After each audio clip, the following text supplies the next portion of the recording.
Bonjour. Voici une série d'examens blancs composés de 10 QCM chacun, sans répétition avec les autres séries, afin de couvrir l'intégralité des questions officielles. Ces questions sont communes à la naturalisation, la carte de résident et la carte de séjour pluriannuelle. En cas de besoin, vous trouverez dans la description ci-dessous d'autres liens très utiles pour votre préparation. Commençons donc l'examen et n'oubliez pas de rejoindre notre club VIP pour avoir accès aux vidéos réservées aux membres.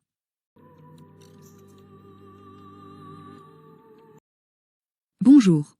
Le jour de l'examen, vous aurez un test de 40 QCM dont 12 sont des mises en situation. Pour respecter cette structure, je vous propose ici une série d'examens blancs, sans répétition avec les autres séries, afin de couvrir l'intégralité des questions officielles. Vous trouverez en description les liens utiles, notamment votre guide PDF, pour maximiser vos chances de réussite. Allez jusqu'à la fin pour obtenir le QR code vous permettant de refaire ce test vous-même en temps réel, et n'oubliez pas de vous abonner à la chaîne. Quel symbole religieux peut être porté dans une école publique dans le respect de la laïcité? A. Une croix chrétienne de taille discrète. B. Un signe religieux ostensible comme un voile intégral. C. Un signe discret, comme une petite croix, une étoile de David ou une main de Fatima. D. Aucun signe religieux n'est autorisé pour les élèves. Réponse C. La loi de 2004 interdit le port de signes ou tenues ostensibles manifestant une appartenance religieuse. Les signes discrets restent autorisés. Question suivante. Quel terme désigne précisément la haine ou les préjugés contre les Juifs? A. Le racisme. B. La xénophobie. C. L'antisémitisme. D. L'islamophobie. Réponse C. L'antisémitisme désigne spécifiquement l'hostilité envers les Juifs. Question suivante. Quel texte est considéré comme le texte fondateur de la laïcité? A. La Constitution de 1958. B. La loi de 1905.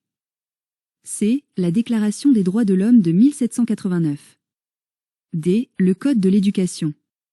Réponse B. La loi du 9 décembre 1905 concernant la séparation des églises et de l'État en est le pilier. Question suivante.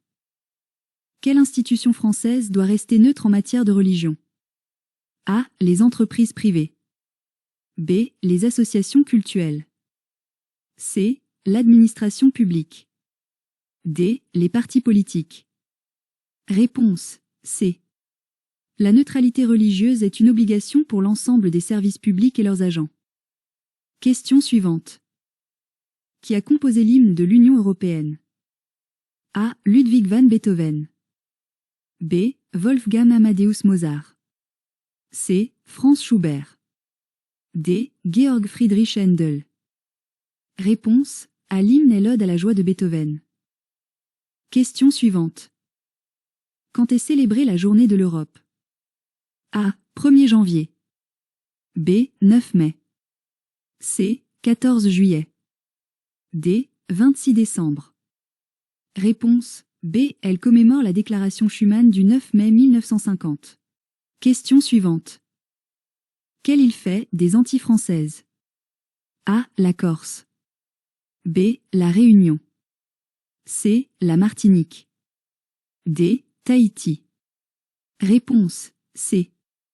La Martinique est un département et région d'outre-mer, Drôme, situé dans l'archipel des Antilles, Caraïbes. Question suivante. Quelle est la définition de l'autorité parentale? A. Le droit de choisir l'école de l'enfant. B. L'obligation de nourrir et loger l'enfant. C. Un ensemble de droits et de devoirs des parents dans l'intérêt de l'enfant. D. Le pouvoir de punir sévèrement l'enfant. Réponse C. L'autorité parentale est un ensemble de droits et obligations ayant pour finalité l'intérêt de l'enfant, protection, éducation, entretien, gestion de ses biens. Question suivante. Quel motif d'absence est accepté par l'école? A. Un rendez-vous chez le médecin. B. Les vacances en période scolaire. C. Un jour de grève des transports. D. Un simple rendez-vous familial.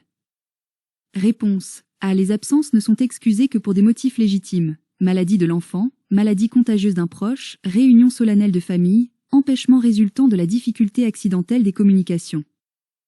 Question suivante. Jusqu'à quel âge l'école est-elle obligatoire? A. 16 ans. B. 18 ans. C. 14 ans. D. 12 ans. Réponse A. L'obligation d'instruction et donc de scolarité sauf instruction en famille s'étend jusqu'à l'âge de 16 ans révolu. Question suivante. À quel âge commence l'instruction obligatoire des enfants? A. 6 ans. B. 3 ans. C. 4 ans. D. 5 ans. Réponse B. Depuis la loi pour une école de la confiance de 2019, l'instruction est obligatoire pour tous les enfants à partir de l'âge de 3 ans. Question suivante. Comment s'appellent les établissements scolaires que les élèves intègrent après l'école élémentaire? A. Le lycée. B. L'université. C. Le collège. D. La maternelle. Réponse C. Après l'école élémentaire, du CP au CM2, les élèves entrent au collège de la 6e à la 3e. C'est tout pour aujourd'hui. Scannez ce QR code pour repasser ce test sans aide cette fois-ci, et savoir si vous avez bien mémorisé les réponses. Abonnez-vous à notre chaîne pour recevoir à temps notre prochain examen, et n'oubliez pas de consulter en bas de cette vidéo les liens utiles, notamment votre guide PDF pour maximiser vos chances de réussite. Bon courage et à la prochaine!